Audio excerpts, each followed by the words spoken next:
Bonjour à toutes et à tous. Très rapidement donc pour cette introduction, quelques chiffres, mais je pense que si vous êtes aujourd'hui tous inscrits à cette conférence, vous connaissez déjà un peu les chiffres en termes d'émissions de gaz à effet de serre et d'énergie. Donc ça, c'est les derniers chiffres avec l'année 2019. On est encore au-dessus de notre engagement climatique et de notre budget carbone défini tous les ans. On est alors sur les chiffres au niveau national, les émissions directes qui est comptées sur le sol national, on est à peu près à 6 tonnes par habitant. En vrai, on est plutôt à 10, 12 tonnes, tout dépend de votre consommation, notamment de produits manufacturés et de vos importations, si vous êtes des gros consommateurs de produits. Juste pour faire un petit zoom et pour pas prendre trop de temps sur cette introduction et passer au vif du sujet, tous les secteurs pardon, sont concernés. Hein. Il y a pas de, aujourd'hui, il y a quelques secteurs qui diminuent, mais pas assez en réalité pour vraiment répondre à l'enjeu climatique. Au niveau de l'agriculture, les émissions sont toujours au-delà de ce qu'on attend. Il y a encore des efforts à faire et puis ces efforts aussi sont aussi bien dans la réduction que dans la connaissance de nos émissions de gaz à effet de serre, car comme on va le voir aujourd'hui, on a encore des besoins de mieux connaître nos émissions pour savoir où agir. Voilà pour cette petite introduction très rapide. Je rends la main à Thomas.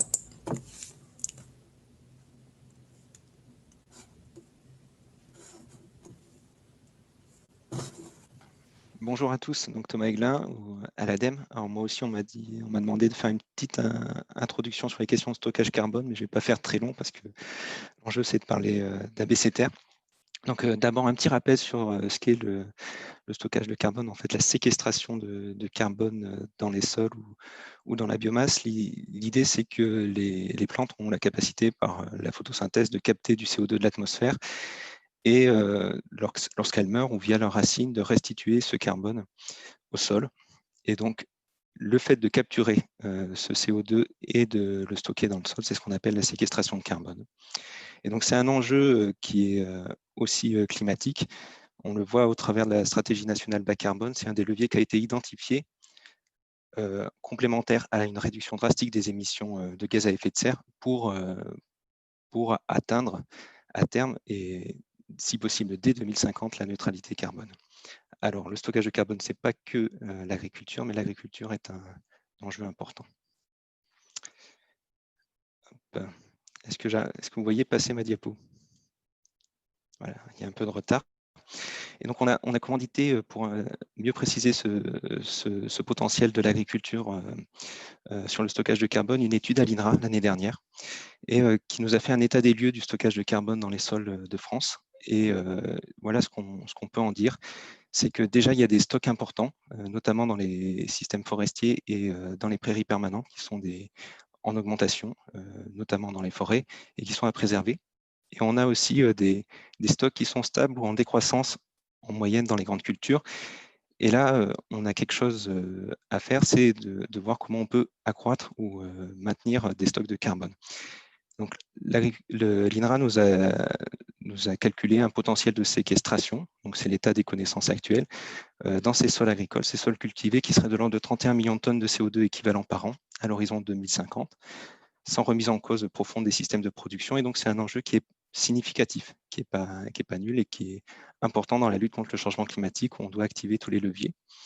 Et ça passe par des pratiques qui sont quand même déjà assez bien connues, qui sont pas forcément toujours très répandues, mais qui sont connues, que sont l'agroforesterie, les haies, les couverts entre des cultures, et puis l'allongement de la durée des prairies temporaires. Alors, il y a d'autres pratiques, mais là, je vous ai présenté les principales. Alors, cet enjeu de séquestration carbone n'est pas qu'un enjeu climatique, c'est aussi, et de compensation d'émissions qu'on n'aurait pas réussi à réduire, c'est aussi un enjeu agronomique et environnemental sur d'autres aspects, et notamment la matière organique des sols, parce que c'est sous cette forme-là qu'on stocke le carbone dans les sols, c'est sous forme de matière organique principalement. C'est un enjeu de fertilité des sols, de fertilité chimique, de bonne structure des sols. C'est un enjeu d'activité biologique dans les sols. C'est un enjeu aussi de qualité de l'eau. Et donc, derrière, si on parle de fertilité, c'est aussi un enjeu pour l'agriculteur de pouvoir réduire l'utilisation de ces intrants et de pouvoir utiliser au mieux le fonctionnement de ces sols dans ces pratiques. Et donc, ce qu'on voit, je vais passer à la diapo suivante, c'est que le potentiel qu'on estime au niveau national, en fait, il faut arriver à le relier à des enjeux territoriaux, à le traduire dans les pratiques des agriculteurs. Parce qu'on sait, c'est que les sols sont très divers. Sur le milieu physique est très divers au niveau français. Les sols sont très divers et donc le potentiel ne sera pas les mêmes. Les enjeux liés à la fertilité, à la qualité de l'eau, aux autres enjeux environnementaux ne seront pas les mêmes sur le territoire. Et donc, il faut arriver à tenir compte de ça.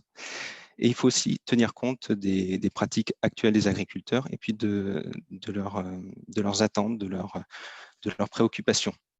Et donc, il y a tout un enjeu à traduire un potentiel qu'on sait non négligeable dans des pratiques concrètes au niveau des territoires. Et je pense que le projet ABCTR, qui est un projet qui a démarré il y a près de 10 ans et qui aujourd'hui se concrétise en une démarche, est un des projets qui a exploré le plus ce type d'enjeu de traduction de ce potentiel. Voilà. Je Merci passe la Thomas. main à Marion de la Salle.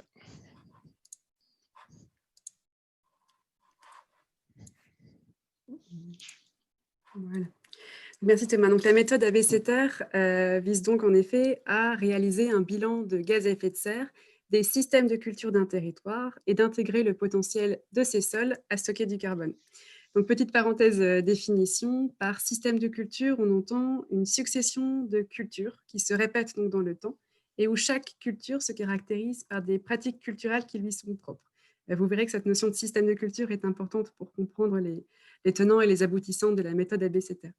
Donc, comme l'a dit Thomas, la méthode ABCTR, le prototype de la méthode ABCTR a été créé au cours d'un premier projet ABCTR, donc un projet réactif donc de 2013 à 2016. Et le projet ABCTR2A, qui se termine donc ce mois-ci, en fait la suite. Et comme les 2A de son nom l'indiquent, a permis donc d'améliorer la méthode, de l'appliquer de manière participative sur des territoires pilotes et pour en tester finalement son appropriation par les acteurs du territoire. Donc, c'est un projet qui s'est structuré sur un partenariat très riche, très complémentaire, que je tiens à saluer et remercier au passage. Ces deux projets ont donc conduit à la mise au point d'une méthode qui est donc automatisée et aujourd'hui opérationnelle sur tous les territoires de France métropolitaine. Donc, cette méthode a été testée sur donc le territoire du Pays du Ternois dans le Pas-de-Calais, sur l'agglo du Saint-Quentinois et la communauté de communes du Vermandois dans l'Aisne. Donc, ces deux collectivités voisines ont été considérées comme un seul et même territoire pilote. Sur le PETR Rhin-Vignoble-Grand Vallon dans le Haut-Rhin et sur la communauté de communes du Thouarcé dans les Deux-Sèvres. Donc, vous le verrez, c'est des territoires, vous l'aurez compris, c'est des territoires très diversifiés tant sur le plan pédologique, climatique qu'en termes de production agricole. Donc, ce qui a permis d'éprouver au mieux la méthode ABCTR. Et aussi d'en tester donc l'appropriation par l'ensemble des acteurs mobilisés. C'est aussi une méthode qui a été formalisée sur un plan technique, juridique et financier, qui permet donc une diffusion dès l'année prochaine. Mais l'objectif de cette webconférence aujourd'hui est de vous présenter en quoi consiste donc la méthode ABCTR en tant que telle, en 5 étapes. Cela étant dit, avant de rentrer vraiment dans le détail de chacune de ces étapes, nous souhaitions vous montrer dans quel cadre la méthode ABCTR pouvait être mise en œuvre et en vous partageant quelques exemples d'applications qui permettront de mieux illustrer nos propos et d'illustrer finalement les finalités de la méthode ABCTR. Donc, en plus de mettre en évidence le potentiel d'un territoire à stocker du carbone et à émettre moins de gaz à effet de serre, vous l'aurez compris, la méthode ABCTR accorde beaucoup d'importance à intégrer les acteurs agricoles locaux dans les discussions territoriales, visant notamment à alimenter un plan climat, air, énergie territoriale, un PCAET. Donc pour cela, une démarche participative donc autour de la méthode ABCTR a été construite et se décline en plusieurs phases. La première phase consiste donc à lancer la démarche sur le territoire d'études. Donc pour cela, plusieurs échanges ont lieu avec les acteurs territoriaux, donc, à savoir les représentants des collectivités territoriales, les agriculteurs, les acteurs agricoles locaux, et également le ou les référents ABCTR. Donc, il peut s'agir des conseillers en chambre d'agriculture, des chargés d'études en bureau d'études, justement, donc à condition qu'ils aient des compétences en agronomie, vous verrez qu'ils sont vraiment nécessaires pour la méthode ABCTR. Donc, au cours de ces échanges, les besoins, les craintes, les enjeux des différents acteurs sont partagés et vont vraiment construire le fil conducteur de la démarche participative. Ensuite, la deuxième phase consiste à mettre en œuvre la méthode ABCTR en 5 étapes pour aboutir à un diagnostic initial. Donc, un diagnostic initial des variations de stock de carbone à long terme et des émissions de gaz à effet de serre des systèmes de culture du territoire. Donc, il s'agit vraiment du diagnostic de la situation actuelle du territoire. La troisième phase consiste ensuite à organiser des ateliers de concertation qui visent à mettre en évidence les modifications de pratiques qui sont envisageables pour réduire les émissions de gaz à effet de serre et stocker plus de carbone dans les sols. Donc pour cela, on va s'appuyer sur les résultats du diagnostic initial, mais également les problématiques, les enjeux des acteurs. Ensuite, on réalise les simulations de ces leviers d'action, de ces modifications de pratiques à l'aide de l'outil ABCTR, avant enfin d'organiser de nouveau des ateliers de concertation qui vont avoir pour objectif de décortiquer finalement les résultats de ces simulations de leviers d'action, de les comparer aux résultats du diagnostic initial, d'étudier leur faisabilité technique, financière, de mise en œuvre, et enfin d'aboutir à l'élaboration d'un plan d'action pour alimenter le plan climat, notamment. Ici, je vais vous présenter quelques exemples de sorties du diagnostic initial. Donc, la méthode ABCTR a la particularité de pouvoir être spatialisée sous forme de cartographie, donc, qui est très appréciée par les acteurs agricoles comme les représentants des collectivités pour leur aspect visuel, concret, qui facilite l'interprétation. Donc, la première phase du diagnostic initial consiste à analyser les variations de stock de carbone organique sur la couche superficielle des sols, et ce, à long terme. Donc, pour cela, on va projeter l'impact des pratiques culturelles actuelles sur 30 ans, en considérant que ces pratiques culturelles restent inchangées dans le temps. Puis, on va annualiser ces résultats pour obtenir donc des kilos de carbone stockés par hectare et par an, pour faciliter toujours l'interprétation. Donc, par exemple, ici, je vous ai mis la cartographie des variations de stock sur le territoire du Thouarcé, dans les Deux-Sèvres. Sur ce territoire, les variations de stock sont légèrement positives. Donc, on a une augmentation des stocks de carbone à long terme de l'ordre de 660 tonnes par an, soit un stockage moyen de plus 20 kg par hectare et par an. Donc, ce qu'il faut savoir, c'est que derrière cette moyenne se cache une grande hétérogénéité des résultats en fonction des zones du territoire. Et tout l'enjeu du diagnostic initial sera de déterminer quelles sont les sources à l'origine de cette hétérogénéité. Est-ce que c'est plutôt les types de sols? Est-ce que ce sont plutôt les pratiques culturelles? Ou alors encore les teneurs en carbone organique initiales qui vont être à l'origine de ces variations? Et au-delà de ça, le diagnostic permet aussi d'identifier quelles sont les zones où l'enjeu serait, quelles sont les zones à potentiel finalement de stockage carbone et quelles sont les zones où l'enjeu sera déjà de stabiliser les stocks. Donc, si les variations de stock sont positives, donc en vert sur la carte de gauche, les sols stockent du carbone. On a alors une compensation des émissions de gaz à effet de serre, donc représentées en marron sur la carte de droite. En revanche, si les variations de stock sont négatives, donc en orange, rouge sur la carte de gauche, les sols déstockent du carbone. Ils vont donc émettre du CO2 et contribuer au bilan de gaz à effet de serre du territoire, donc représenté en bleu sur la carte de droite.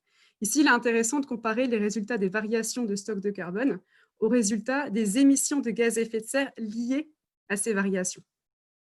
Donc, en parallèle de ces émissions liées aux variations de stock de carbone, on quantifie avec ABCTR les émissions de gaz à effet de serre brutes des systèmes de culture du territoire, c'est-à-dire les émissions de gaz à effet de serre liées aux productions végétales du territoire, dont le périmètre vous sera décrit tout à l'heure. Donc, en retranchant les émissions compensées par le stockage carbone ou en additionnant les émissions donc, induites par le déstockage de carbone donc, aux émissions brutes du territoire, on obtient un bilan net des émissions de gaz à effet de serre du territoire, des systèmes de culture du territoire. Et ce bilan net est très apprécié par les agriculteurs comme les représentants des collectivités, puisqu'il permet d'analyser finalement l'impact des pratiques culturelles, tant sur le plan du stockage carbone que sur le plan des émissions de gaz à effet de serre, sans privilégier l'un ou l'autre. Et c'est vraiment les deux en parallèle qu'il faut étudier. Donc, si vous souhaitez plus de détails sur les diagnostics initiaux qui ont été réalisés sur les territoires pilotes et les analyses précises qui en ont été faites, je vous invite à consulter les rapports des déploiements sur ces territoires qui seront bientôt disponibles sur le site de l'ADEME et sur l'espace web d'ABCTR. Donc, suite à l'analyse des facteurs qui expliquent les variations de stock, qui expliquent les émissions de gaz à effet de serre du territoire, se pose alors la question des modifications de pratiques qui sont envisageables pour stocker plus de carbone et pour émettre plus de gaz à effet de serre, tout en prenant en compte les spécificités du territoire, les types de sols, les enjeux, les problématiques qui ont été discutées avec les acteurs.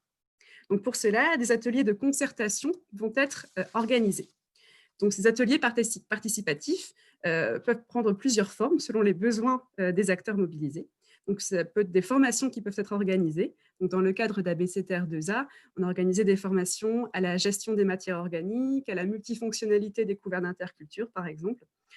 Des travaux pratiques peuvent être également mis en œuvre, notamment autour de l'outil Simios AMG qui permet de simuler l'évolution des stocks de carbone donc des agriculteurs et donc de discuter de leurs pratiques, de discuter des leviers qui les intéressent. D'autres ateliers peuvent être organisés. On a aussi organisé des ateliers de cartographie participative ou de jeux de plateau intelligents, donc qui permet en fait aux acteurs de s'approprier la notion de territoire, de s'approprier la cartographie, de s'approprier tout simplement les résultats, et aussi et surtout de faire émerger les solutions alternatives, les leviers d'action qui vont pouvoir être mis en œuvre. Donc justement, en termes de leviers d'action, voici quelques exemples de ceux qui ont pu être testés sur les territoires pilotes. Donc la majorité des leviers sont plutôt de l'ordre de la modification des pratiques culturelles. Donc avec ABCTR, on peut simuler une modification de la gestion des couverts d'interculture. Donc c'est vraiment la culture intermédiaire entre deux cultures principales. On peut jouer sur la gestion des apports de produits organiques, donc en fonction bien sûr des gisements disponibles ou non sur le territoire. On peut jouer sur la gestion des résidus de culture. Est-ce qu'on exporte ou on restitue plus ou moins nos pailles? On va pouvoir jouer sur la fertilisation minérale ou encore par exemple ici sur le développement du semi-direct. C'est vraiment en fonction des acteurs et de leurs souhaits, de leur attrait. Via ABCTR, on peut également simuler l'impact du développement de filières, par exemple de la bioéconomie. Quel sera l'impact du développement de méthaniseurs sur le territoire, toujours sur le plan du stockage carbone et des émissions de gaz à effet de serre, ou l'impact aussi du développement de filières paille construction. C'était le cas, par exemple, dans le nord de la France. On peut également simuler de manière plus marginale, mais la modification de l'assolement sur le territoire, en simulant, par exemple, l'augmentation de surface en légumineuses.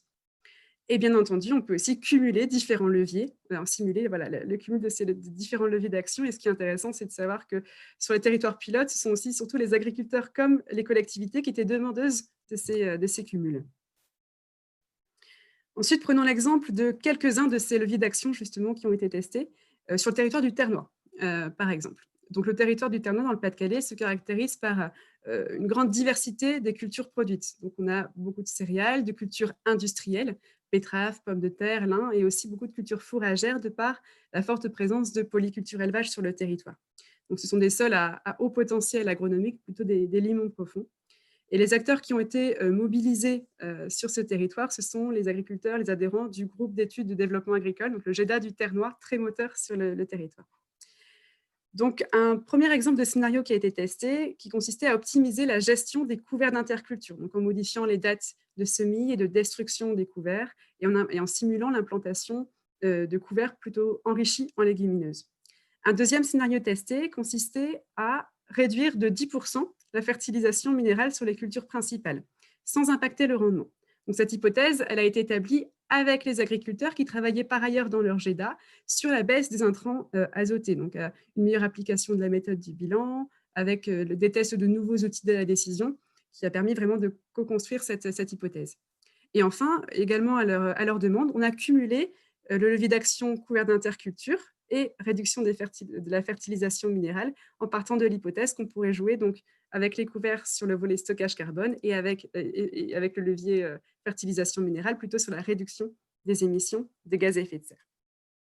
Donc on observe ici, avec le premier scénario optimisation des couverts, qu'on passe d'un léger déstockage de carbone moyen sur le territoire à un stockage positif, donc à une variation positive à long terme.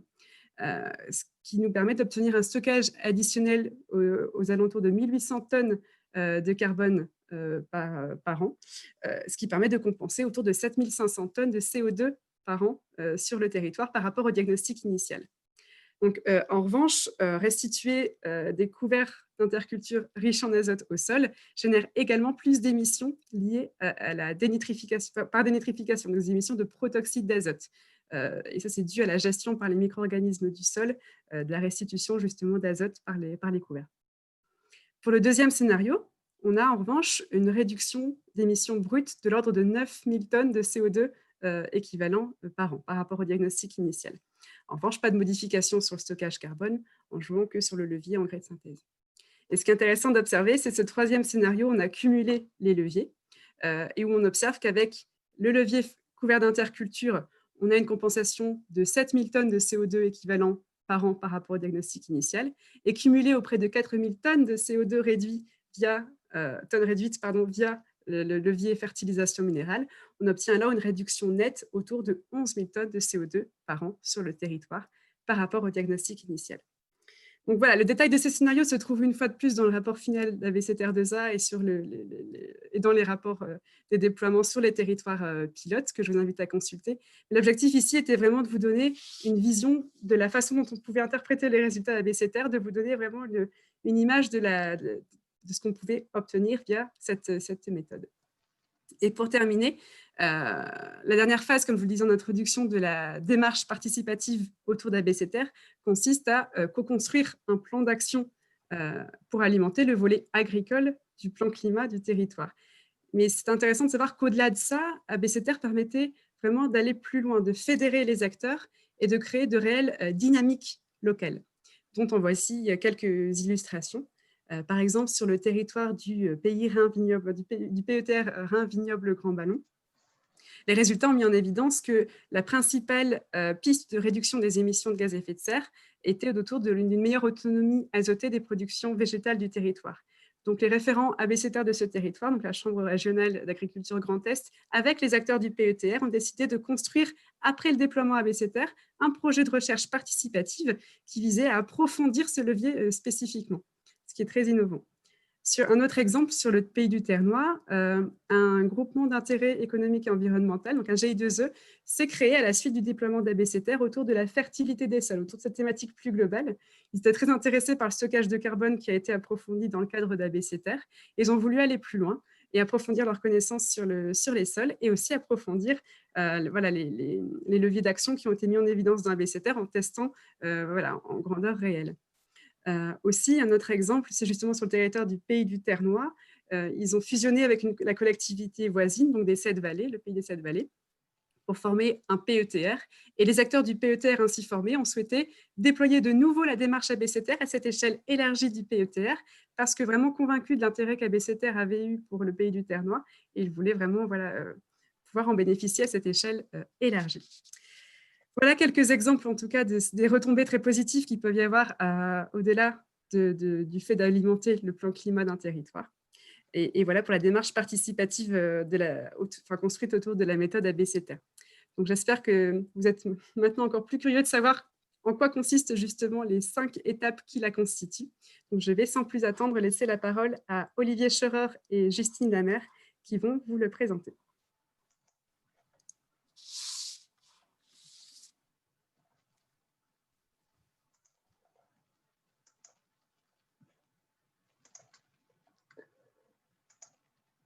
Voilà, donc bonjour à tous.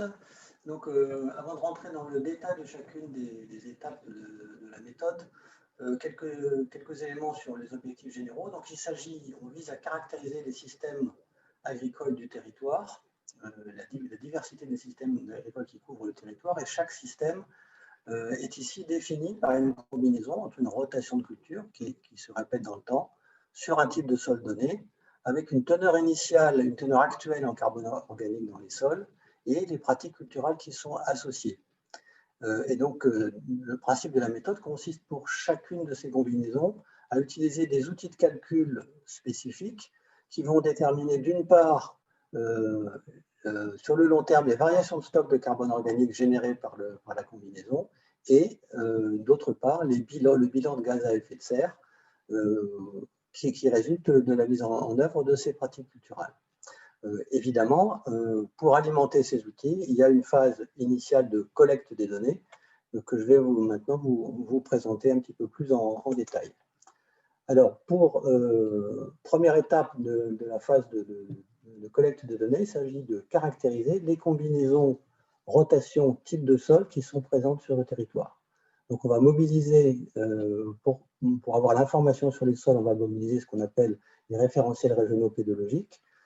qui sont des cartes des sols à l'échelle du 1/250 millième, que vous pouvez aller consulter d'ailleurs sur le géoportail, et vous voyez l'affichage de la carte sur la diapositive. Ces cartes à l'échelle de 1/250 millième ont l'avantage d'une part de donner une couverture quasi exhaustive du territoire national. Et vous voyez qu'il y a deux zones en gris qui sont en cours de réalisation, donc ça ne devrait pas tarder pour avoir les données sur la Franche-Comté et l'Auvergne. Ces référentiels régionaux sont traités par une base de données sous format SIG, sous un format qui est normalisé entre les régions. Donc ça, c'est une des raisons pour lesquelles ces référentiels régionaux écologiques ont été retenus. Et les unités cartographiques qui sont utilisées qui sont présentées dans ces référentiels, on les appelle les unités cartographiques de sol. Et ce sont les limites de ces unités cartographiques que vous avez vu apparaître dans les cartes de diagnostic qu'on vous a montré tout à l'heure. Donc, l'unité de cartographie du diagnostic, c'est l'unité cartographique de sol. Alors, je vous donne un exemple pour illustrer ce concept un petit peu spécifique pour les gens qui ne sont pas spécialistes. Par exemple, vous avez ici un extrait d'un référentiel régional pédologique dans la zone du Saint-Quentinois. C'était agrandi pour les besoins de la présentation sur une unité cartographique qui est définie comme un paysage pédologique. Donc, vous voyez son nom, c'est un plateau vallonné, cultivé, limoneux, spécifique du Saint-Quentinois. Et sur cette unité cartographique, on sait qu'il y a 5 types de sols différents. On ne sait pas précisément les localiser parce que la carte ne le permet pas, mais on connaît leurs proportions. Et donc, on peut avoir sur cette unité cartographique des types de sols relativement différents. Par exemple, cohabitation de sols limoneux profonds, c'est le premier, et de sols calcaires, de sols superficiels crayeux. Si on veut une information plus détaillée sur chacun de ces types de sols, il suffit d'interroger la base, et chaque type de sol est décrit plus en détail dans la base de données du RRP. Il faut également obtenir de l'information sur les rotations des cultures. Donc là, on va utiliser une donnée largement accessible sur l'ensemble du territoire qui est le registre parcellaire graphique, c'est-à-dire une base de données constituée à partir des déclarations PAC des agriculteurs. Donc pour chaque année, comme vous le voyez sur l'extrait de la diapositive, les agriculteurs enregistrent leur parcelle, les cultures à se pratiquer sur la parcelle, la surface correspondante. Alors, Olivier, on vous entend de très loin. Est-ce que vous pouvez essayer de vous rapprocher du micro je peux essayer de me rapprocher, oui. De votre écran J'étais un peu vite, voilà. Excusez-moi. Donc, pour chaque parcelle, donc, on a accès à la localisation, à la surface, la culture pratiquée sur l'année considérée, et on a une information utile également, c'est l'identifiant de l'exploitation correspondante. Pour traiter ces données qui sont extrêmement riches, on va mobiliser plusieurs années successives pour obtenir les rotations. On utilise un outil spécifique qui s'appelle RPG Explorer, qui a été mis au point et qui est géré par AgroParisTech, et dans lequel il y a un certain nombre de modules spécifiques qui ont été mis au point dans le cadre du projet ABCTR dont on vous a parlé tout à l'heure. Alors, concrètement, avec RPG Explorer, on va dans un premier temps segmenter le territoire en repérant les territoires des différents types d'exploitation. Par exemple, vous avez sur le petit extrait ici, excusez-moi, voilà. Sur le petit extrait ici, vous voyez qu'on a distingué sur ce territoire les exploitations d'élevage et la présence également d'exploitations de polyculture. Pour obtenir cette segmentation, on va exploiter le RPG sur 3 années successives, ce qui nous permet d'obtenir pour chaque exploitation un assolement moyen. Et en fonction de cet assolement moyen, en le rapprochant d'une typologie d'exploitation locale obtenue en faisant appel à l'expertise agronomique locale, on va affecter à chaque territoire, à chaque exploitation, un type particulier. On va ensuite s'attacher à reconstituer pour chaque type d'exploitation et pour chaque unité cartographique de sol, les rotations de culture qui sont présentes. Donc, pour reconstituer ces rotations de culture, on va, une fois de plus, utiliser l'URPG sur 3 années successives. Donc, on va suivre les cultures de chaque parcelle sur 3 ans et on va reconstituer les rotations. Et on va intégrer évidemment les limites, les contours de chaque unité cartographique de sol.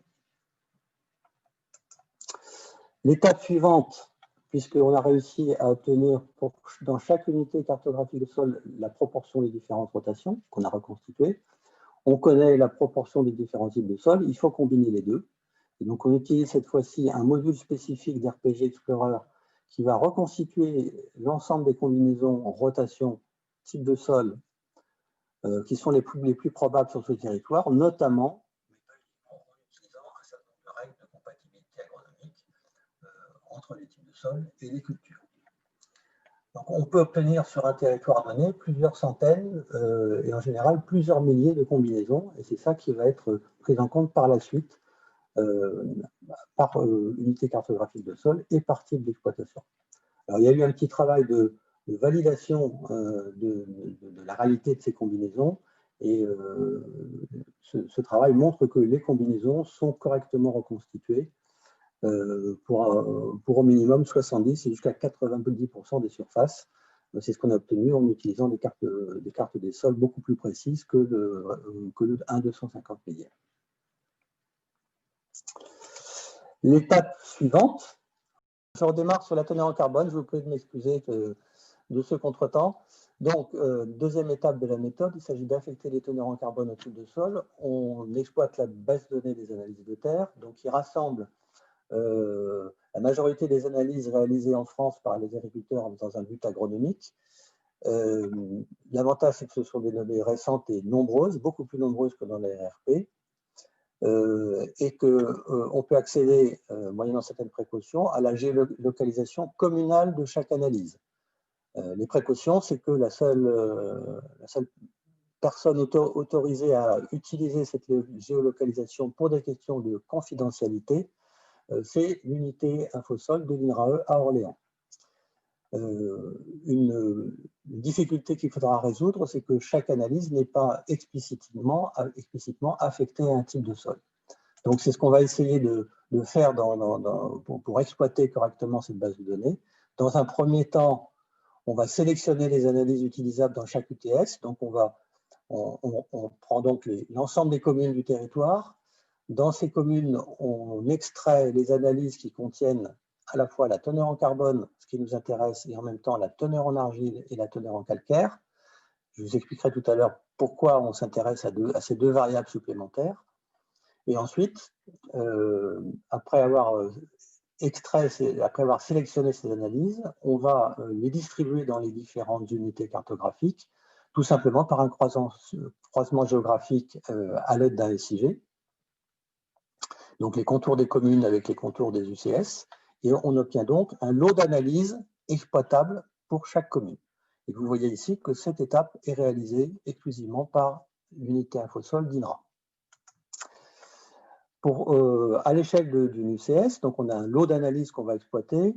On peut obtenir entre quelques centaines d'analyses, quelques milliers d'analyses sur l'ensemble d'un territoire. Donc là, on a plusieurs dizaines d'analyses exploitables.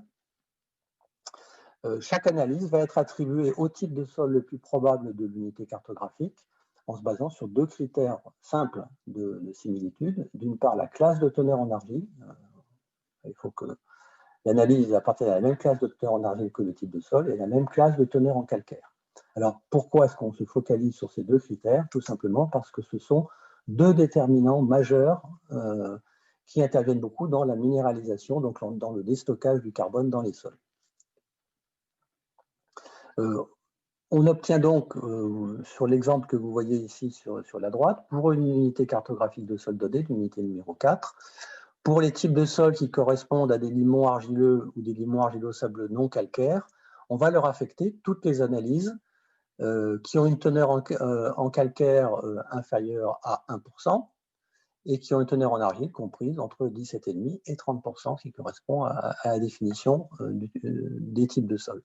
On obtient donc, vous voyez, une distribution des analyses qui ont été affectées à ces types de sols Et l'étape suivante consiste à simplement extraire la médiane, excusez-moi, la médiane de cette distribution, et cette médiane de teneur en carbone va être affectée au type de sol, à toutes les combinaisons rotation type de sol qui sont présents dans l'UCS.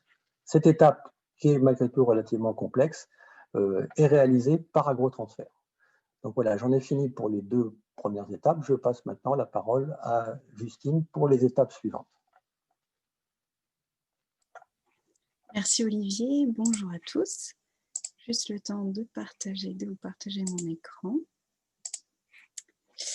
Donc, je pense que ça devrait être bon. Donc, je vous propose de passer à la 3e étape de la méthode ABCTR qui va nous permettre de reconstituer les pratiques culturelles pour les différentes combinaisons qu'on a pu obtenir avec les étapes précédentes. Et ça va nous permettre aussi de clôturer la première phase de collecte des données. Et avant de rentrer dans le vif du sujet de cette étape-là, je voulais juste vous dire quelques mots sur la façon dont elle a été élaborée. On avait vraiment l'objectif ici de pouvoir reconstituer assez finement les pratiques pour prendre en compte toutes les spécificités qu'on peut retrouver sur un territoire par rapport notamment aux divers types de sols.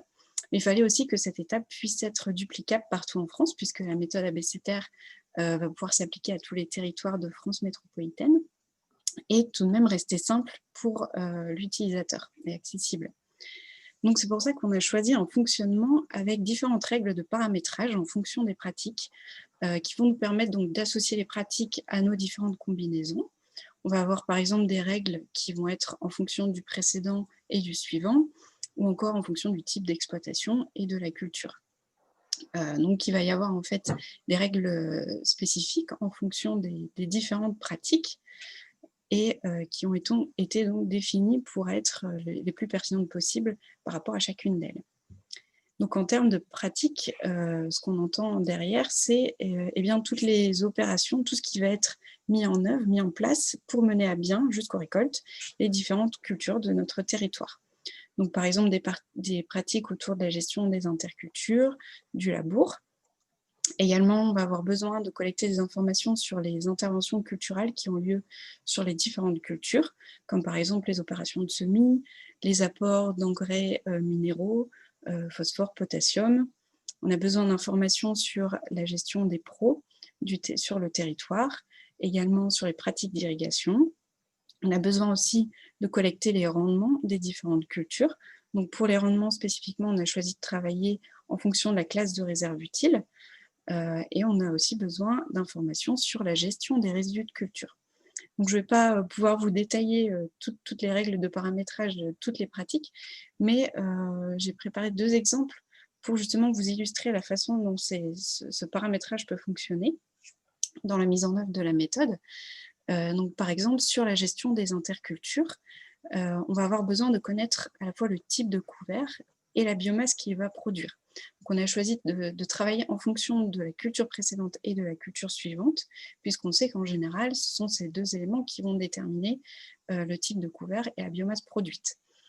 Et donc, pour vous montrer un exemple des données qu'on va avoir besoin d'obtenir, j'ai extrait ici des données qu'on a pu obtenir sur un de nos territoires pilotes, sur le projet ABCTR2A, où par exemple pour une catégorie de précédent blé d'hiver, suivi de céréales de printemps, ça va être majoritairement des moutardes qui vont être implantées et elles vont produire 2 tonnes de matière sèche par hectare. On a aussi besoin de collecter des informations, comme je vous le disais, sur la gestion des résidus de culture. Et ici, on va avoir besoin de connaître la fréquence de restitution des résidus pour les différents précédents de culture. On a choisi de travailler cela en fonction aussi du type d'exploitation, puisqu'on sait que les pratiques de restitution vont être différentes en fonction de l'orientation de production des différentes exploitations. Par exemple, ici, sur le tableau, vous voyez, pour le blé d'hiver, les pailles ne vont pas être restituées de la même façon si on se trouve chez les polyculteurs éleveurs ou chez les céréaliers. En effet, on sait que pour l'élevage, cette matière première va être très importante. Donc, c'est pourquoi chez les polyculteurs éleveurs, il va y avoir ici seulement 50% des pailles restituées, alors qu'il y en a plus de 90% chez les autres, sur les autres types d'exploitation. Donc voilà pour vous montrer un petit peu comment cette 3e étape fonctionne. Et donc, on arrive à la fin de cette phase de collecte des données. Donc, Olivier vous a présenté les 2 premières étapes de la méthode pour obtenir les combinaisons de rotation de type de sol ainsi que leurs différentes teneurs en carbone organique. Et on a vu ensemble comment y associer différentes pratiques culturelles.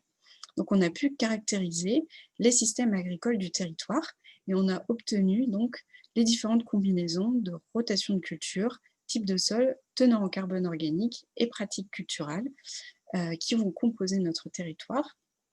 Et pour vous donner un ordre d'idée, pour les territoires pilotes du projet ABCTR2A, on avait entre 25 et 50 000 combinaisons pour un territoire. Donc ça donne un ensemble de données qui va être finalement bien représentatif de ce qu'on peut retrouver sur un territoire. Et on va maintenant passer aux 2 dernières étapes de la méthode ABCTR qui vont nous permettre de réaliser les calculs, d'une part sur la variation des stocks de carbone organique de nos différentes combinaisons. Donc là, on se base sur l'outil Simeos AMG qui va permettre de simuler l'évolution des stocks de carbone dans les sols pour nos différentes combinaisons.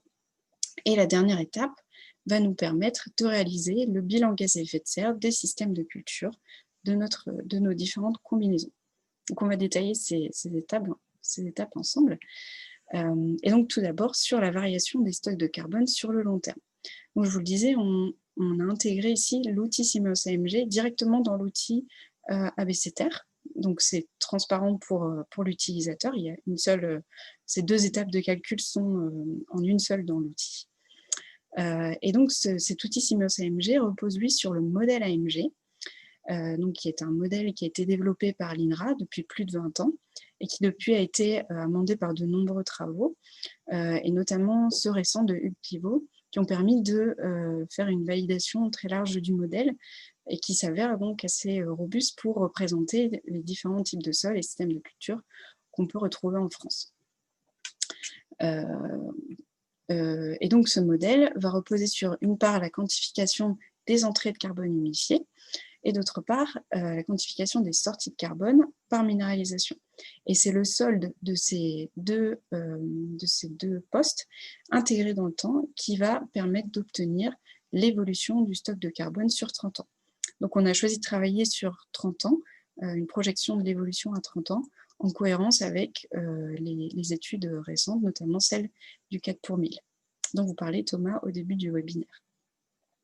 Et donc ce modèle repose sur le principe du bilan unique. Donc, comme je vous le disais, on doit connaître d'une part les entrées de carbone humidifiées dans le sol. Donc ces entrées de carbone sont composées par les différents résidus de culture qui vont être apportés au sol, donc qu'ils soient aériens ou souterrains, ainsi que les produits organiques, qui sont une source non négligeable de carbone dans les sols. Et donc, ces données qu'on va avoir besoin de paramétrer dans l'outil, elles sont fournies par les données de rotation et de pratique qu'on a pu obtenir par les étapes précédentes. Et en parallèle, on a besoin également de renseigner les données qui vont nous permettre de quantifier les sorties de carbone par minéralisation. Et donc, ces données vont concerner les facteurs qui vont influencer la minéralisation, comme le climat, le type de sol, la teneur en carbone organique, et plus à la marge le travail du sol. Et donc ces informations, on a pu également les collecter dans les étapes précédentes, donc sur le type de sol et la teneur en carbone associée. Donc on va donc obtenir pour nos différentes combinaisons l'évolution du stock de carbone projeté sur 30 ans, qui va nous permettre d'obtenir la variation du stock, donc qui est la différence entre le stock initial et le stock à 30 ans. Ce calcul est fait pour les différentes combinaisons. Et donc ensuite, agrégé à l'échelle du territoire, on obtient ce type de cartographie, comme a pu vous le présenter Marion au début du webinaire, qui nous montre donc les variations de stock de carbone organique pour les différentes unités cartographiques de sol du territoire. Et on va maintenant passer à la dernière étape de la méthode, qui va nous permettre de réaliser le calcul du bilan gaz à effet de serre de nos systèmes de culture. Donc j'ai vu qu'il y avait pas mal de questions sur le périmètre d'étude de la méthode ABCTR. Donc ici, on est vraiment sur un périmètre système de culture et sol cultivé. Donc on va faire un inventaire des émissions qui vont être liées à la production végétale sur le territoire. Et on les divise en 2 catégories. D'une part, les émissions brutes, donc toutes les émissions qui vont avoir lieu au champ, et les émissions amont pour la production des intrants. va les détailler ensemble juste après. Et une deuxième catégorie qui concerne les émissions liées à la variation du stock de carbone des sols, qu'on a pu calculer avec l'étape précédente. Et donc, on est vraiment sur un périmètre sorti-champ, ce qui signifie qu'on ne va pas prendre en compte un certain nombre d'émissions qui sont en général associées à l'agriculture pour rester cohérent avec ce périmètre. Donc, il va s'agir notamment des émissions qu'on peut appeler les émissions aval. Donc, les émissions liées à la transformation des produits récoltés ne sont pas prises en compte dans la méthode, ainsi que les émissions liées à l'élevage, puisqu'on est vraiment sur la production végétale. Et on ne prend pas en compte non plus les émissions au-delà de la sortie champ qui vont concerner le stockage et le transport des produits récoltés. Et donc, pour réaliser cet inventaire, on se base sur les références du GIEC ainsi que les références facteurs d'émission d'Agribalyse. On va donc détailler ensemble ces différents postes d'émission. Il y a tout d'abord une catégorie qui va concerner les émissions qu'on appelle directes et indirectes dues à la gestion par les sols des entrées d'azote. Il s'agit ici en fait des émissions liées à la nitrification et à la dénitrification, qui vont donc générer des émissions de protoxyde d'azote, le N2O, qui est un gaz à effet de serre très puissant et un des gaz à effet de serre majoritaires produits par l'agriculture. Et en fait, ces émissions sont directement liées au cycle de l'azote qui a lieu dans le sol. Donc, plus il va y avoir des entrées d'azote importantes via les produits organiques, les engrais minéraux ou encore les résidus de culture, et plus ces émissions vont être importantes. Donc, on les prend en compte ici dans le cadre de la méthode. On prend en compte également les émissions liées à l'usage du matériel agricole. D'une part, les émissions liées à la combustion du carburant au champ, et d'autre part, les émissions liées à la production du matériel agricole qui va être utilisé. Et enfin, on prend également en compte les émissions liées à la production de nos différents intrants, donc les engrais azotés, les amendements phosphore, potassium et chaux, ainsi que la production des semences. Et enfin, la catégorie qu'on a mis un peu à part, mais qui est bien prise en compte dans le calcul du bilan gaz à effet de serre, sont les émissions liées au stockage ou au déstockage de carbone des sols cultivés. Donc, sur la base des éléments qu'on a pu calculer avec SIMO-CMG. Dans le cas d'un stockage, on va calculer des émissions qu'on appelle compensées. Donc, ce ne sont pas des émissions générées en tant que telles, mais c'est les émissions qu'on pourrait compenser de par cette séquestration du carbone. Et dans le cas d'un déstockage, il va s'agir ici d'émissions émises, puisque le carbone va être relâché dans l'atmosphère par le processus de minéralisation de la matière organique, mais il y a également de l'azote qui sera libéré par cette minéralisation et qui va venir alimenter le cycle de l'azote et donc engendrer des émissions de protoxyde d'azote supplémentaires. Donc on va prendre en compte ces deux types d'émissions lors du déstockage de carbone. Et juste quelques éléments de détail aussi sur les émissions qu'on ne prend pas en compte. Donc je vous le disais, toutes les émissions liées à l'élevage ne sont pas prises en compte. Également les émissions liées à la production et au stockage des effluents d'élevage. Par contre, on prend en compte les émissions liées au traitement et au transport des effluents d'élevage, puisqu'on considère que ces opérations sont réalisées pour la production végétale. Donc on les prend en compte dans la méthode. Et également concernant les émissions liées à la récolte au-delà de la sortie champ, qui ne vont pas non plus être comptabilisées. Donc il s'agit des émissions liées au transport des produits récoltés jusqu'au silo, liées au stockage et la transformation de la production. Voilà, donc on va pouvoir réaliser ce bilan gaz à effet de serre pour les différentes combinaisons qu'on a pu obtenir, donc à l'instar de ce qu'on pouvait faire pour les variations de carbone, et ça nous permet d'obtenir les cartographies d'une part des émissions gaz à effet de serre brutes, donc que vous voyez ici en haut, ainsi que les émissions gaz à effet de serre compensées dans le cas où il y a stockage de carbone, et induites dans le cas où il y a déstockage de carbone. Et comme le montrait Marion, on peut les cumuler pour obtenir les émissions nettes. On a pu donc reconstituer, enfin vous présenter plutôt les différentes étapes de la méthode ABC-TER, qui nous permettent à la fois de collecter et de réaliser les calculs sur les différentes données. Je mets encore pour quelques minutes, Julien, j'ai vu que tu avais activé ta caméra, juste pour vous dire que les résultats qui sortent de la méthode ABC-TER vous sont proposés à différentes échelles, l'échelle territoriale, mais aussi l'échelle du système de culture et des cultures qui composent les différents systèmes de culture. Donc ces échelles vont permettre d'analyser plus finement les résultats, savoir sur quel levier on peut jouer notamment, et comprendre lors du diagnostic initial ce qui va finalement influencer les variations de stock de carbone et le résultat du bilan gaz à effet de serre. Donc ça, c'est vraiment l'utilisation classique d'ABCTR qui repose sur les bases de données. Donc sachez que toutes ces données sont collectées dans un fichier de collecte, un fichier Excel, qui va alimenter l'outil de calcul. Et sachez aussi qu'il y a une autre utilisation possible d'ABCTR, complémentaire de l'utilisation classique, qu'on appelle l'utilisation simplifiée à l'échelle du système de culture.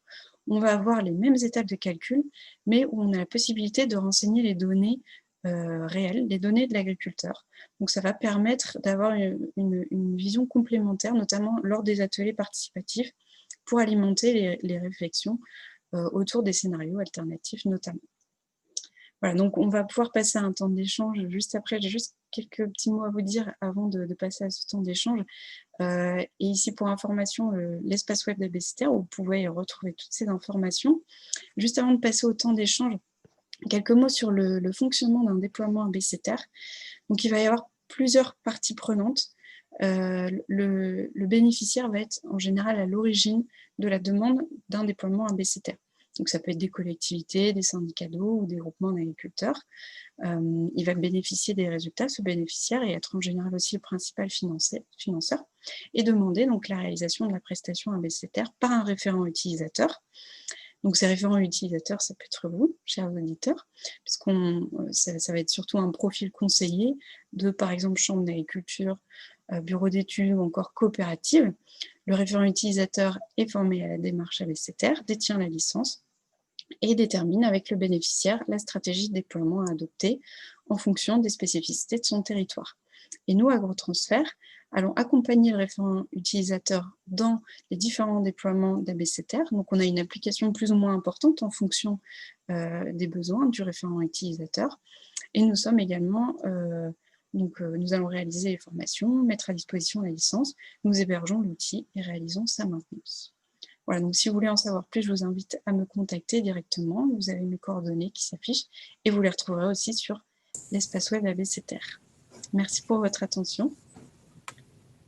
Merci Justine, merci Olivier, Marion et Thomas pour vos interventions et d'avoir respecté le timing malgré le petit problème technique qui nous en fait perdre quelques minutes, mais c'est super.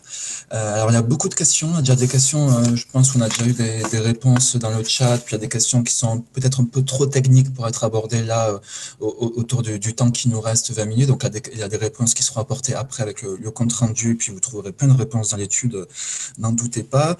Donc il y avait des questions sur les formateurs, mais tu viens juste de l'aborder, Justine, donc je pense qu'on ne va pas y revenir, mais voilà, il y avait beaucoup de questions là-dessus. Ma première question que je voudrais vous poser, c'est sur les différentes productions qui sont prises en compte. On a eu des questions sur la viticulture, l'horticulture, les jardins d'agrément. On a eu des questions aussi sur la méthanisation agricole, sur les prairies. Donc au moins sur... Première question, prairie, viticulture, horticulture, jardin d'agrément, est-ce que c'est pris en compte aujourd'hui dans votre méthode et est-ce qu'on pourra avoir des résultats? Je vais répondre à cette question. Donc, comme je vous le disais, on est sur un périmètre système de culture, mais on a fait le choix aussi d'intégrer les prairies permanentes.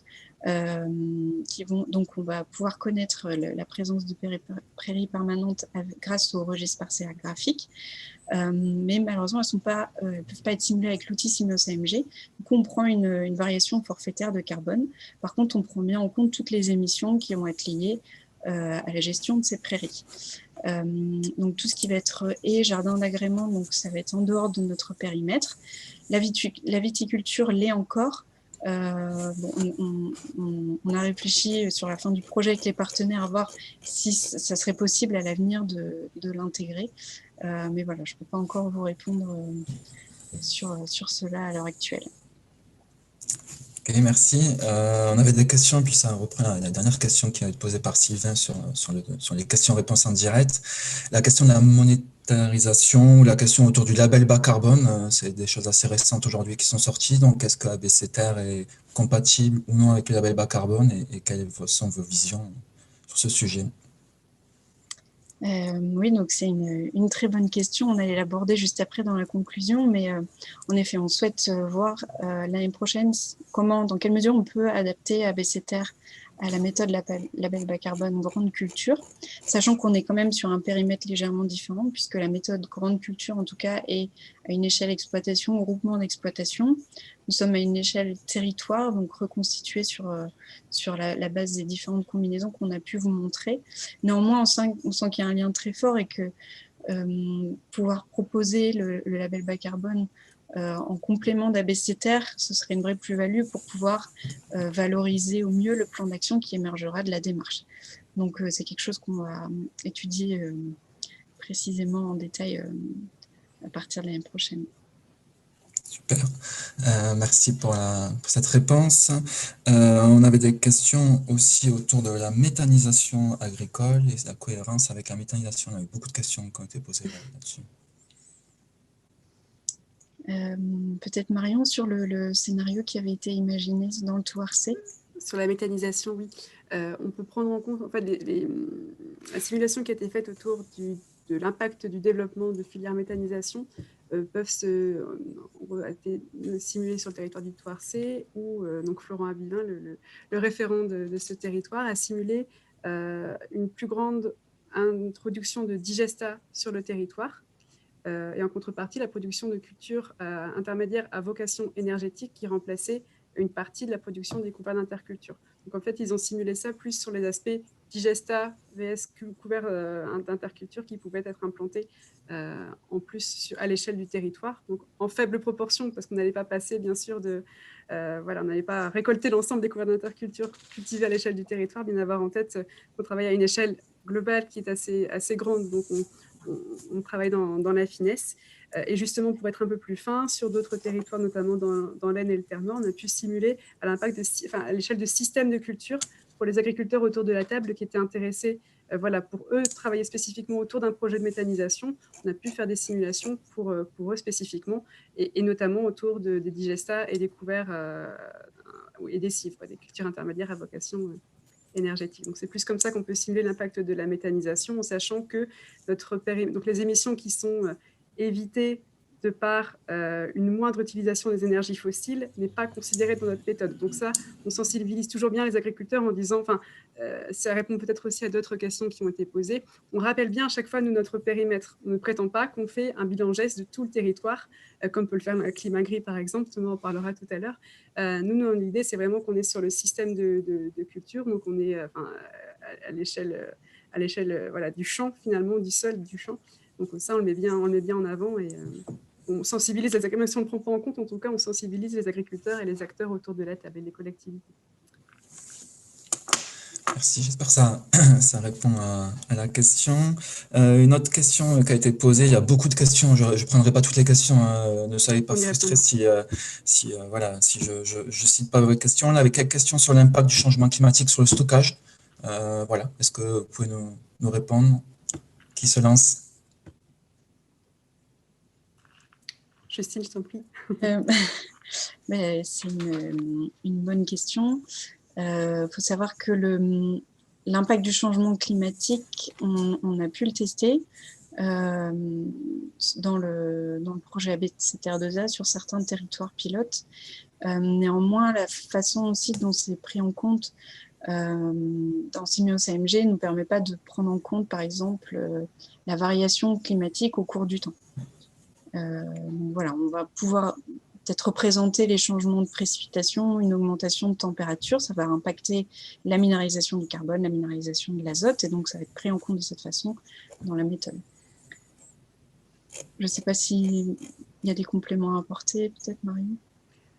C'est Paul Van Dijk, donc le référent du territoire du Haut-Rhin, le référent ABCTR, a pu approfondir donc avec Hugues Clivaux qui maîtrise le modèle AMG recherche, donc pas l'outil Simios que l'on utilise, mais qui permet d'aller plus loin et de modifier certains paramètres plus fins. Donc ils ont travaillé ensemble pour voir justement l'impact que la façon dont on paramétrait le climat finalement dans un ABCTR comment ça pouvait impacter finalement les résultats. Mais c'est vrai qu'on ne pouvant paramétrer qu'une température, c'est compliqué de pouvoir le simuler. Donc, plusieurs scénarios peuvent être effectués. Et c'est en cela où ces scénarios une fois de plus, peuvent être montrés aux acteurs pour les sensibiliser leur montrer l'impact que ça peut avoir. Cela étant dit, il faudrait presque un modèle à part entière pour simuler l'impact du changement climatique sur le stockage carbone, dans la mesure où là, on a modifié les températures pour leur montrer finalement quel était l'impact sur le stockage carbone que sur cet aspect-là, mais sans modifier les rendements, parce que ça demandait une étude approfondie là-dessus. Enfin, il y a un tas d'effets, un engrenage, en fait, un effet domino qu'on n'est pas capable aujourd'hui, en tout cas avec notre outil, de prendre en compte. Donc ça demanderait un modèle en tant que tel qui, à ma connaissance, n'existe pas encore, qui serait peut-être intéressant, ou si ça existe, ça serait intéressant peut-être d'envisager des complémentarités, mais en tant que tel, ça complexifierait beaucoup trop, en tout cas, la méthode ABCTR, de paramétrer, ces projections. Ok, super. Est-ce qu'on peut revenir peut-être, parce que je vois qu'il y a pas mal de questions sur les référents, où c'est qu'on peut trouver l'annuaire des référents, et peut-être aussi, je complète la question sur le temps nécessaire à la mise en œuvre de cette méthode, aussi bien pour un exploitant, même pour les territoires, ça a été posé aussi la question, donc voilà, si on peut avoir quelques éléments de réponse.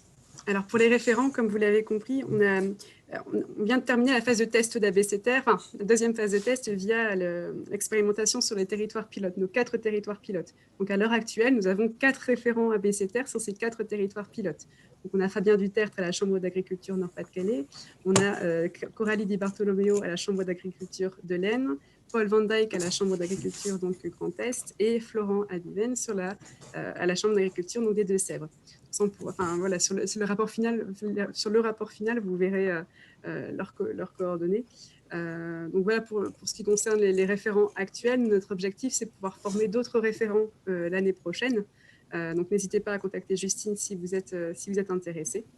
Et voilà pour les référents. En termes de délai de mise en œuvre, on s'engage c'est ce qu'on a établi cette année. Enfin, on a travaillé sur la formalisation justement de la démarche ABCTR, la façon dont elle pouvait être diffusée à partir de l'année prochaine.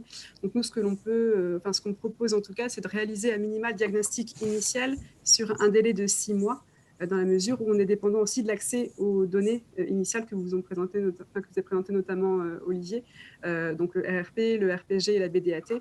Donc l'accès à ces données-là fait qu'on ça peut prendre plus ou moins de temps en fonction des personnes qui nous les distribuent. Et pour le reste en fait, du déploiement de la démarche, ça dépend beaucoup finalement des acteurs autour de la table, et ça sera vraiment en fonction de chaque territoire, ça sera établi ensemble.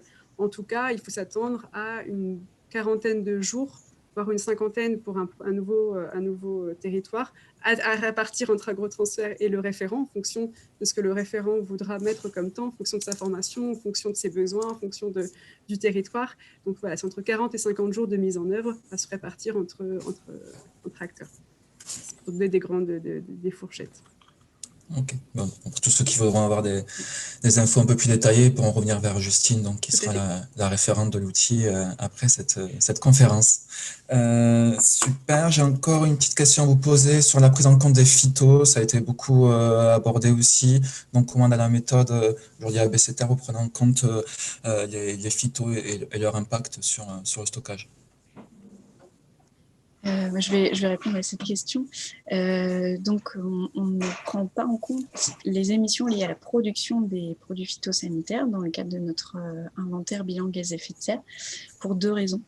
La première, c'est que la collecte des données peut être très lourde pour reproduire les différents programmes phyto qu'on peut retrouver sur différentes cultures du territoire. Sachant qu'on avait quand même pour objectif que la méthode de reconstitution des pratiques reste assez simple d'accès. Et par ailleurs, deuxième raison, pas la moindre, c'est qu'on sait que l'impact lié à cette production est très faible finalement dans le bilan gaz à effet de serre. Ça va être surtout les intrants azotés qui vont jouer dans le bilan. Donc ça, pour le coup, on le reconstitue de manière très fine, puisque il y a aussi, on ne l'a pas abordé, mais il y a un module de calcul de la dose d'azote optimale à apporter en fonction des besoins des cultures du précédent, de la matière organique, etc. Donc on a vraiment essayé d'appuyer dans la méthode ABCTR sur le couplage carbone-azote, mais voilà, pour répondre sur les produits phytosanitaires, donc on ne les prend pas en compte pour les raisons que je vous ai présentées. Ok, merci. Le temps passe, il nous reste peut-être encore une ou deux questions, au moins une question qui a été soulevée aussi souvent dans les questions-réponses du chat, sur la stratégie liée au sol riche en matière organique. Comment aujourd'hui vous y répondez et un sol qui est déjà très riche, qu'est-ce qu'on peut faire de plus? Voilà.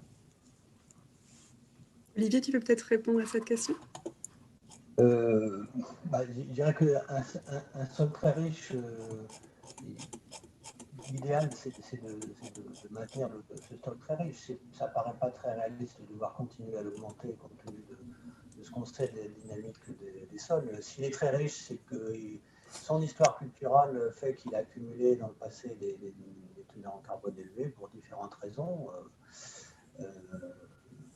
Mais je pense que la stratégie, c'est d'essayer de le maintenir et d'éviter de se lancer dans des pratiques qui amèneraient un déstockage important. Mais après, c'est une situation plus ou moins fréquente selon les territoires.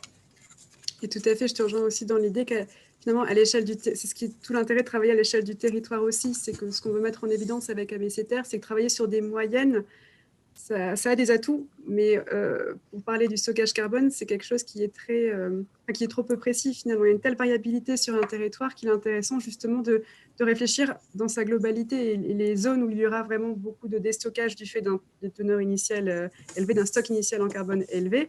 On va avoir cet enjeu-là de stabiliser les stocks. Donc, on va travailler sur quelles sont les entrées qu'on peut maintenir, voire augmenter, comme l'a présenté Justine dans le bilan humique, comment on peut augmenter ce pool d'entrée de carbone unifié, puisqu'on ne pourra pas avoir d'impact sur les sorties, mais comment, à minima, on peut travailler sur les entrées et sur les autres zones du territoire, là où il y a un potentiel de stockage important, c'est là où on va pouvoir aussi accentuer les leviers d'action. Donc, on peut vraiment personnaliser presque à l'échelle du territoire les actions à mener, et c'est tout l'enjeu et l'intérêt de la BCTR. Parfait. Merci, merci pour cette réponse. Bon, là encore d'autres questions, mais c'est un peu plus technique pour certaines questions, donc on n'y rentrera peut-être pas là de suite. Il y avait des questions sur Aldo, mais ça a été répondu par rapport aux remarques qu'il y a eu sur le chat. Peut-être une dernière question. On a parlé au tout départ, il y a eu beaucoup de questions sur les semi-directs, le rapport de l'INRA. Donc, est-ce que vous pouvez nous dire quelques mots sur les semi-directs et puis le lien aussi voilà, avec ce qui a été conclu par INRAE et ce que vous, aujourd'hui, vous apportez dans votre méthode? Marion, tu veux te lancer sur ça? Tu peux commencer, puis je compléterai si tu veux. Alors, il y a eu des travaux récents, notamment de l'INRA et de Lang, qui ont montré que finalement, dans le cadre de l'évolution du stock de carbone, le travail du sol, finalement, c'est pas ça qui crée une minéralisation complémentaire. Et justement, l'arrêt du travail du sol, ça va permettre une répartition surtout différente du carbone. Il ne va pas forcément y avoir un stockage complémentaire. Par contre, le carbone va être plus focalisé en surface, concentré en surface. Et donc, ça, c'est intégré dans le modèle CIME-OCMG. À l'heure actuelle, donc en fait, on va, dans le cadre de la méthode ABC Terre, pouvoir représenter plus finement possible l'impact du semi-direct. Et ça va être surtout vis-à-vis du stockage de carbone, l'effet découvert pour les semi-directs qui va jouer dans l'augmentation du stock de carbone. Mais c'est vrai que peut-être sur les territoires pilotes, je te laisse compléter, Marion, sur les choix de scénarios. Notamment dans le Thouars C, où les agriculteurs mobilisés étaient en agriculture de conservation des sols et très intéressés par cette thématique. Donc, pourquoi on a retenu ce levier? C'est tout simplement parce que les agriculteurs voulaient montrer un peu aux autres agriculteurs du territoire, voilà, si on passait tout en semi-direct, quel serait l'impact sur les sols. Donc, on a beaucoup discuté de ce que vient de vous expliquer Justine sur l'impact sur la minéralisation du sol, sur voilà, le fait qu'en agriculture de conservation, c'était surtout la couverture permanente du sol qui permettait d'augmenter les stocks. Donc, on a eu beaucoup d'échanges là-dessus qui étaient très enrichissants. Mais il ne faut pas oublier non plus qu'on travaille une fois de plus sur le stockage carbone, certes, mais également les émissions de gaz à effet de serre. Donc, quand on passe au semi-direct, on travaille beaucoup moins les sols, donc on a moins d'émissions de CO2 liées à l'usage des machines, quoi. Donc, c'est vraiment un tout, encore une fois, qu'il faut prendre en compte et c'est aussi l'intérêt, à mon sens, d'ABC Terre. D'être sur un bilan global. Travailler l'un et l'autre. Bon, merci beaucoup pour cet exercice de questions-réponses en live. Merci pour toutes vos questions. Je crois qu'on a plus de 100 questions qui ont été posées, des commentaires, certains ont été répondus. Donc, il y aura un gros travail de réponse à faire pour la suite, mais on essaiera de répondre à l'ensemble des questions qui ont été soulevées. Il vous reste le temps de conclure et merci encore à tous les participants qui sont encore connectés. Suzy. Du coup, je vais passer à la conclusion. Merci Julien. Avec quelques mots de perspective autour de la méthode ABCTR pour conclure ce webinaire. Donc l'objectif qui avait été fixé pour le projet ABCTR2A et qu'on a atteint, c'était de pouvoir fournir une version stabilisée de la méthode ABCTR sous la forme d'un outil qui donc sera disponible au 1er janvier 2021. Et donc on souhaite avoir cette première version stabilisée pour au moins 1 an. Mais on sait par ailleurs que les méthodes Carbone et GES et le paysage des méthodes évoluent et on souhaite que ABCTR puisse y être au mieux adapté. Et donc, on va commencer à réfléchir dès l'année prochaine. Donc, on a déjà commencé avec les partenaires du projet ABCTR2A à y réfléchir, mais justement voir comment on peut s'adapter au mieux, avec notamment dans une prochaine version d'ABCTR, l'adaptation à la nouvelle version de Simios AMG, qui sera sous forme de web service. On va également, comme on vous le disait, étudier la possibilité de s'adapter à la méthode label bas carbone grande culture, et puis intégrer de nouvelles recommandations du GIEC et de l'Agence européenne de l'environnement. Et on va également, à partir de l'année prochaine, animer un réseau d'experts pour pouvoir partager les expériences de chacun, tirer les enseignements, continuer la réflexion autour des perspectives, pouvoir échanger sur les opportunités de nouveaux déploiements, ainsi que la communication autour d'ABCTR. Et donc ce réseau s'adresse à tous les partenaires du projet ABCTR2A qui ont permis qui ont contribué à l'élaboration de la méthode, et toutes les personnes qui seront formées à la démarche et tous les référents utilisateurs d'ABCTR. Et donc, on souhaite avoir un premier rassemblement au cours de l'année 2021. Et donc, je vais laisser la parole à Thomas qui va vous présenter justement un peu plus en détail la complémentarité qu'on peut avoir avec Climagri, puisqu'en fait, ce réseau d'experts a pour vocation d'être un peu à l'instar de celui qui existe pour Climagri. Donc, je te laisse la parole, Thomas. Merci Justine. Alors, je vais essayer de vous faire un petit bilan très rapide de notre vision des outils de diagnostic et d'évaluation de projets agricoles utilisables à l'échelle du territoire. Donc, vous connaissez, il y a déjà l'outil ALDO, qui est un outil qui permet d'estimer simplement l'état des stocks et flux de carbone à l'échelle d'un EPCI, en lien avec l'affectation des terres, l'agriculture et la forêt. Donc, c'est un outil de diagnostic qui donne des ordres de grandeur sur l'état actuel. Et donc, ça ne permet pas, contrairement à ABCTR ou Climagri, à aller vers du plan d'action, à évaluer des plans d'action. Donc, c'est un outil qui est disponible gratuitement sur le site de l'ADEME et qui est animé actuellement par l'ABC et la PCC.